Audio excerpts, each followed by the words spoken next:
My name is Gwen Olson, and I am the author of Confessions of an RX Drug Pusher. I'm a 15-year veteran of the pharmaceutical industry, and I left in the year 2000. And what I would like to do today is I would like to dispel the myth that the pharmaceutical industry is in the business of health and healing. Because in fact, what the pharmaceutical industry is in the business of doing is disease maintenance and symptoms management.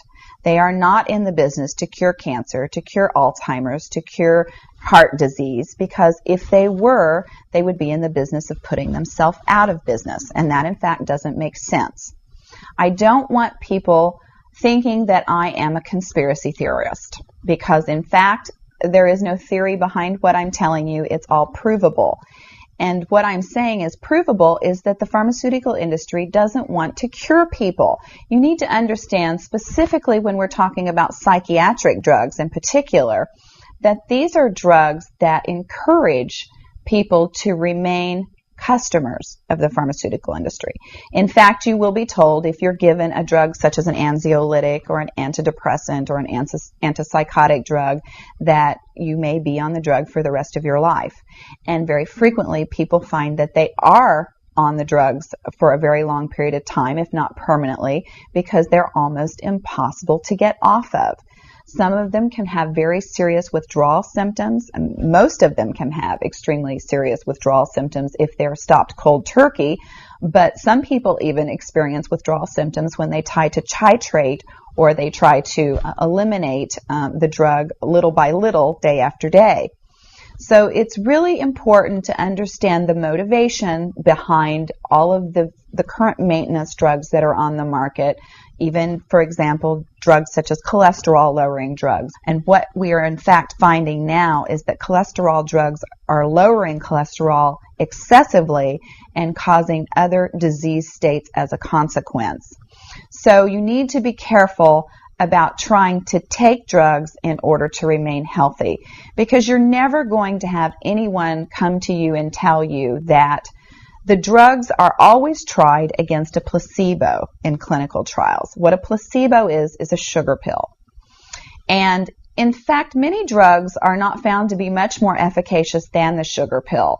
And in a case in point actually is the recent clinical trials that were released in the meta-analysis that came out of the UK on antidepressants, on the newer SSRI, selective serotonin reuptake inhibitor antidepressants.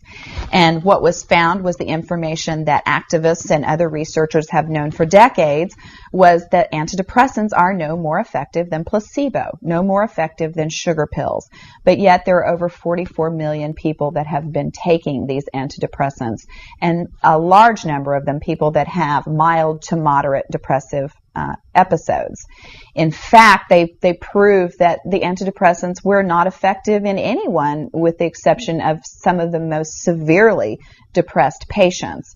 And I can tell you from personal experience that there are a number of things that depressed patients can do to improve their mental status aside from drugs that are quite effective, and in fact more effective than placebo. Another recent study that was released showed that exercise was in fact more effective than either placebo or the antidepressant drug that they were compared to. But just like Bill Maher said in his show, you know, we're never going to hear any ads on television that are sponsored by anybody saying, you know, the New England Journal just announced that exercise is twice as effective as antidepressants in curing depression. Ask your doctor if getting your butt off the couch is right for you. You know, you're never going to get that kind of good information, fair, balanced information, as long as pharma is funding the major TV stations, the advertising that supports those television stations, the major journals, and all of the advertising that supports the major journals. You just have to be commonsensical people and understand that the pharmaceutical industry makes 5 to 6 times the amount of money as any of the other Fortune 500 companies in the United States of America. They are not going to easily or readily give up that income. And we are, in fact, considered a human commodity. Our loved ones, our children, our elderly are considered cash cows that are preyed upon by pharmaceutical reps such as myself, who are encouraged to go in and build market shares without thinking about the consequences to patients, without knowing the misinformation that they are distributing, without being aware that the clinical data has been contrived, or that the patient populations have been cherry-picked, or that the side effects have been minimized and reported in such a manner that it doesn't present the information correctly. I spent 15 years in this industry. I was one of the best, but I'm here to tell you that the industry has run amok, that we are at a severe crossroads in this nation, and that we have got to take our power back, and we have got to start making the pharmaceutical industry accountable for their actions and for the defective products that they're putting on the market.